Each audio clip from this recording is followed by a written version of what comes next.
Mulai tanggal 2, komisi akhir yang berwenang harus segera mulai bekerja. Sesuai dengan apa yang telah dibahas secara mendalam dalam rapat sebelumnya, kami, seperti yang sudah disebutkan sebelumnya, adalah bagian pemadam kebakaran dan juga ventilasi.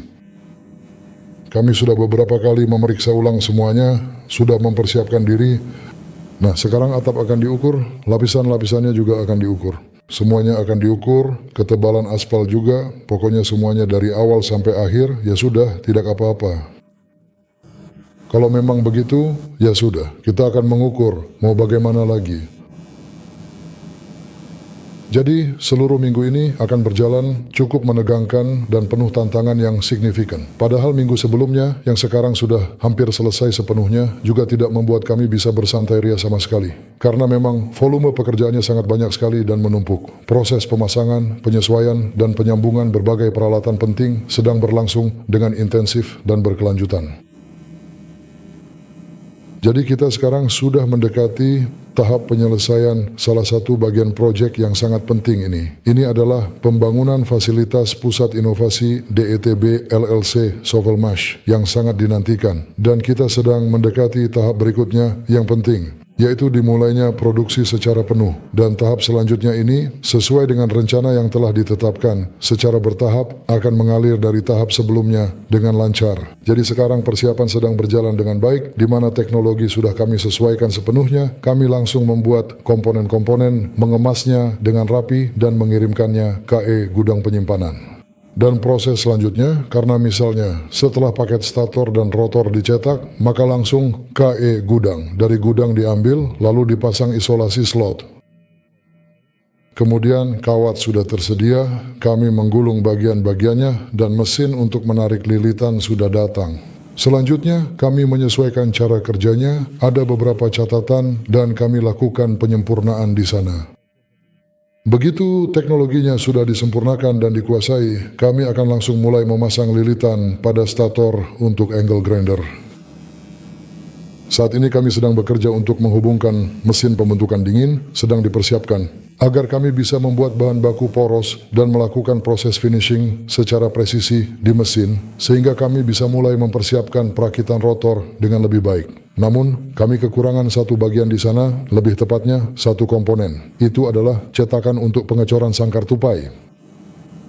Karena, percayalah, menuang KE dalam kokil untuk produksi massal itu tidak efisien. Bukan hanya prosesnya yang mahal, tapi juga membutuhkan penyeimbangan. Jadi jika kita memiliki cetakan, jika terjadi ketidakseimbangan, kita bisa menentukan bagian mana yang menyebabkan ketidakseimbangan dan memperbaikinya pada cetakan tersebut. Dengan begitu, nantinya poros atau lebih tepatnya rotor tidak perlu lagi diseimbangkan. Oleh karena itu, proses teknologi ini masih belum diterapkan. Itulah sebabnya tidak mungkin langsung memproduksi secara massal dalam waktu singkat. Itu tidak realistis. Untuk itu, pertama-tama kita harus memiliki peralatan teknologi, dan kedua, harus memiliki perlengkapan teknis. Ketiga, semuanya harus diatur, disesuaikan, dan proses teknologinya harus dikuasai. Kami sudah menempuh perjalanan yang cukup panjang dan signifikan. Dan perjalanan ini adalah sebuah transisi penting KE tahap berikutnya, yaitu memulai operasional penuh perusahaan kami. Jadi ada dua proses yang berjalan paralel. Satu proses sedang memasuki tahap akhir, yaitu penyelesaian pembangunan. Dan proses kedua, yaitu dimulainya produksi, secara bertahap mulai meningkat kecepatannya. Apakah LLC Sovelmash memiliki cadangan yang cukup dan potensi yang besar untuk modernisasi lebih lanjut atau peluang pengembangan baru dan inovasi yang berkelanjutan agar tetap bersaing secara efektif di masa depan? Atau Anda sudah mengurusnya? Pertama, hal ini sudah diurus dengan baik dan tuntas. Kedua, katakanlah, di sini lebih dari satu nyawa harus dikorbankan untuk mewujudkan apa yang sebenarnya ada dan terjadi sepenuhnya, dengan segala konsekuensinya. Jadi mari kita... Anda lihat, Anda tidak bisa terus-menerus mencari. Apa yang telah dicapai perlu dikomersialkan. Harus mendatangkan manfaat bagi masyarakat dan pemasukan bagi perusahaan. Dan setelah itu selanjutnya, karena Anda tidak bisa menyempurnakan produk tanpa batas, pada titik tertentu Anda harus berkata, cukup stop, ayo mari kita kerjakan. Seperti halnya dengan mesin untuk Motilek. Sudah berapa lama sejak pameran itu? Akhirnya kami berkata, stop, cukup, sekarang kita kerjakan ini. Pengembangan berikutnya tidak lagi berkaitan dengan prinsip kerja, melainkan dengan penurunan biaya produksi dan peningkatan kemudahan teknologi. Terima kasih. Apakah ada pesanan untuk modernisasi teknologi atau hanya produksi dalam jumlah kecil? Anda tahu, modernisasi yang kita saksikan saat ini sebenarnya tidak begitu populer atau bisa dibilang kurang diminati. Karena sekarang yang secara luas dipraktikkan adalah model konsumsi, yaitu beli, buang, dan kemudian beli lagi yang baru. Karena pertama-tama, kualifikasi para teknisi perbaikan telah menurun secara signifikan. Jumlah teknisi perbaikan yang tersedia juga semakin berkurang. Dan layanan operasional di banyak perusahaan sekarang sudah sangat berbeda dari sebelumnya. Di tempat-tempat di mana masih ada penggulung motor berlisensi yang bekerja dengan baik, di sana masih ada permintaan yang cukup besar. Selain itu, perlu diperhitungkan bahwa armada motor asinkron di Rusia sudah sangat aus. Dan pada dasarnya, saat ini yang dibutuhkan adalah penggantian. Terima kasih. Berapa lama kira-kira DETB ini akan diproduksi nantinya? Seberapa cepat kita dapat mulai melakukan apa yang diciptakannya, memodernisasi teknologi? Kami tidak menciptakannya untuk memodernisasi teknologi. DETB tidak diciptakan untuk memproduksi. DETB diciptakan secara khusus untuk pengembangan dan produksi serial motor dengan belitan gabungan yang inovatif. Apakah memang seperti itu pada kenyataannya? Jadi, Di mana modernisasinya di sini tidak ada kan? Dan masalahnya adalah, sekali lagi, DETB tidak dirancang untuk produksi massal.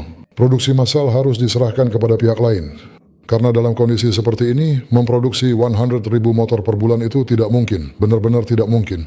mungkin yang dimaksud adalah modernisasi perusahaan lain, yaitu penerapan lini produksi kami di sana, penerapan motor-motor kami. Tidak, itu sudah pengembangan lain, itu adalah penguasaan teknologi di tempat lain.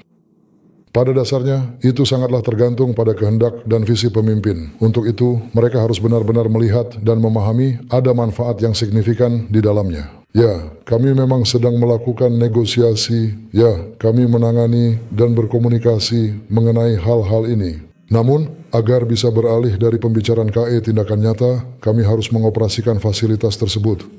Karena sebelum saat itu, semuanya tidak ada artinya. Kami sudah pernah mengalaminya, sudah melewati hal itu. Anda mengatakan Anda membeli peralatan di Tiongkok beberapa kali lebih murah dibanding di Rusia. Lalu saat menilai aset material, harga mana yang diperhitungkan harga di Rusia? Harga yang telah dibayarkan secara penuh dan lengkap untuk pembelian ini. Itu adalah harga awal sebagai aset material. Namun sekali lagi, aset material dinilai berdasarkan gabungan berbagai faktor. Karena mesin itu sendiri memiliki satu harga. Mesin yang sudah terhubung KE jaringan utilitas memiliki harga yang berbeda.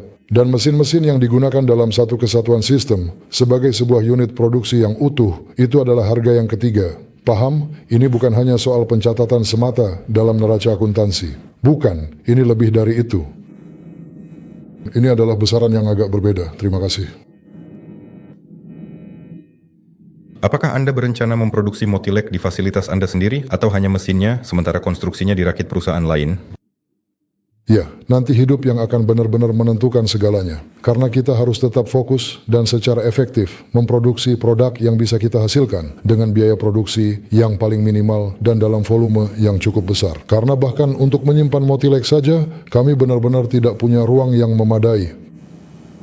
Bayangkan saja misalnya jika harus mengirim satu batch 700 unit Motilek, di mana harus menyimpannya? Tidak ada yang akan mengizinkan berkemah di luar ruangan. Jadi, itu tidak masuk akal. Karena itu, tentu saja kita harus bekerja secara kooperatif.